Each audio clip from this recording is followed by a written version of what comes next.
So should India's parliament take a minute of silence for the Kanishka victims on the 39th anniversary of this terror attack? The Indian Parliament must take up and very strongly and condemn the action of the Government of Canada.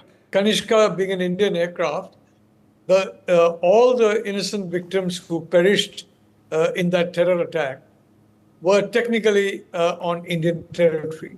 Not only we should commemorate it in the parliament, but also we should invite the ambassadors of Canada, United States, the other Five Eyes countries, and all the countries of European Union. Ireland में AI-182 Kanishka में विस्फोटक के कारण 329 निर्दोष लोगों ने अपनी जान गंवाई थी, जबकि जापान में ऐसी एक और बड़ी तबाही टल गई, लेकिन इसमें भी 2 अन्य लोगों की मृत्यु हो गई। ये घटनाएं इस बात का स्मरण कराती है कि विश्व को आतंकवाद और हिंसक चरमपंथ के प्रति शून्य सहिष्णुता क्यों बरतनी चाहिए। इसे किसी प्रकार से क्षमा नहीं किया जा सकता, न ही न्यायोचित ठहराया जा सकता। अब ये सभा दिवंगत आत्माओं की स्मृति में कुछ देर मौन रहेगी।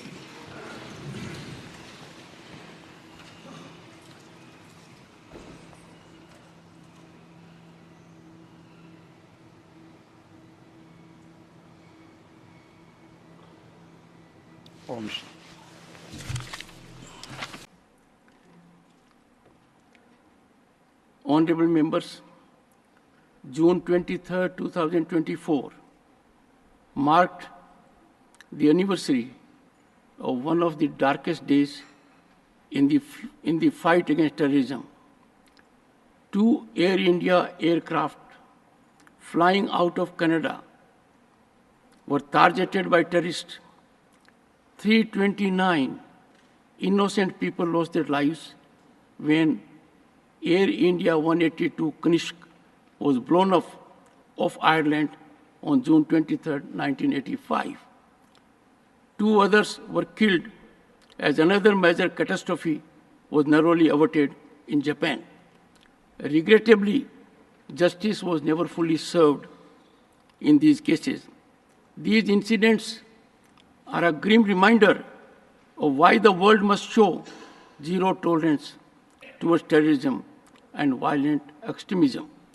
Such acts can never be condoned or justified or countenanced under any pretext.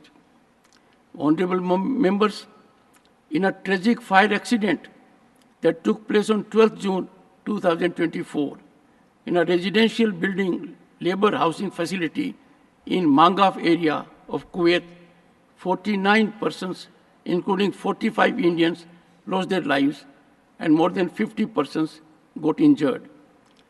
The loss of precious lives in this tragic incident is indeed painful and unfortunate.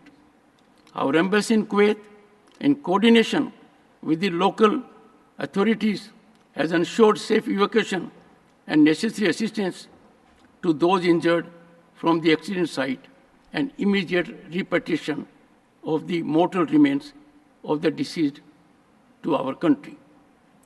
This House joins me in expressing heartfelt condolences as well as deep sympathy to the families of those who lost their lives and wishes early recovery of those injured. I request members to rise in their places and observe silence as a mark of respect to the memory of those who lost their lives in these tragic incidents.